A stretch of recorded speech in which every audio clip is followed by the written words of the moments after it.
I'm Zachary Fewig, and in collaboration with William Bill Preston Esquire and Ted Theodore Logan, I have the unique opportunity to reach back into the past and bring it to the present. We have a very special guest with us today, who is the man responsible for helping affirm one of the world's most renowned physicists, Albert Einstein. But that's enough for me. Let's hear from the man from the past. Hello, sir. Thanks for taking the trip here in the present. Well, I guess your future. Either way, would you please introduce yourself and let us know what you were working on before you came here? Thank you, Zach. I'm Arthur Eddington. Sir Arthur Eddington. I'm sorry? Oh, sorry. I forgot this is a pre-1930 interview. Go ahead. Ah, yes. I've just come from 1923. I've currently been spreading the news about the information from my finding during the 1919 solar eclipse. I recently released my book, The Mathematical Theory of Relativity. Oh yes, it's great. I got my copy about a month ago from Amazon. From the Amazon?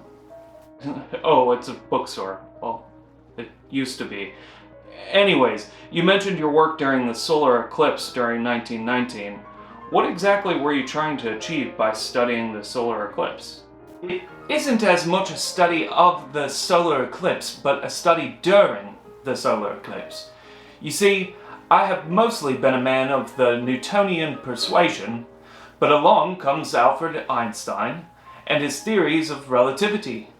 Instead of Newton's laws of defining gravity as a force expressed mutually between two objects, Einstein claimed gravity was just a natural outcome of a mass's existence in space. The only problem with this theory was that it hadn't been tested or proven. That's where I come in. Me and a few other scientists traveled to Sobral in northern Brazil and the island of Principe off the coast of West Africa. These two locations were in the path of totality.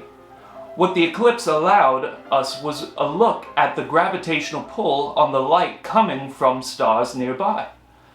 We photographed the stars outside of the influence of the sun and under its influence. If Einstein was right, there would appear to be a shift in the position of the stars under study. Very interesting. So who all was involved in your expedition? Well, like I said, this all starts with Einstein and his newest theory of gravity. But I was charged with leading the expedition to prove or disprove this new theory along with Frank Dyson. I sent the one group to Sobral while my colleague Edwin Cottingham went to Principe with me. So what did you guys find? We didn't think we were going to find anything because there was a storm on the morning of the eclipse. But miraculously, the sky cleared just in time. With those pictures, we found that Einstein was right. And with that, the world was changed. What exactly changed? How was the information received? Well, some people hated it and some people accepted it right away. Of course, the scientific community is expected to constantly validate and invalidate findings. Actually, just this year I've come from, Lick Observatory just released their findings during another solar eclipse, which confirmed our findings. Well, I can tell you, through the years, we keep proving it right. Well, that is very satisfying to hear. After my conscientious objection to World War I, and then supporting a German scientist, I wasn't exactly loved by all my community. You know, speaking of World War I, what else was going on in the world during your experiment? Thankfully, that awful war had ended, and science could begin to be used for the good of mankind. Insulin was actually just released to help treat diabetes. You'd be surprised to see the prices of insulin today. But that all is a pretty good distance away from today. I've got one more question before you go, if that's alright. Fire away, good lad. What is your favorite movie? Oh, it's good to hear movies are still being made. The last movie I watched was the thrilling Hunchback of Notre Dame. Lon Chaney is quite the magician with his makeup effects. That is a great one. Wait until you see Phantom of the Opera.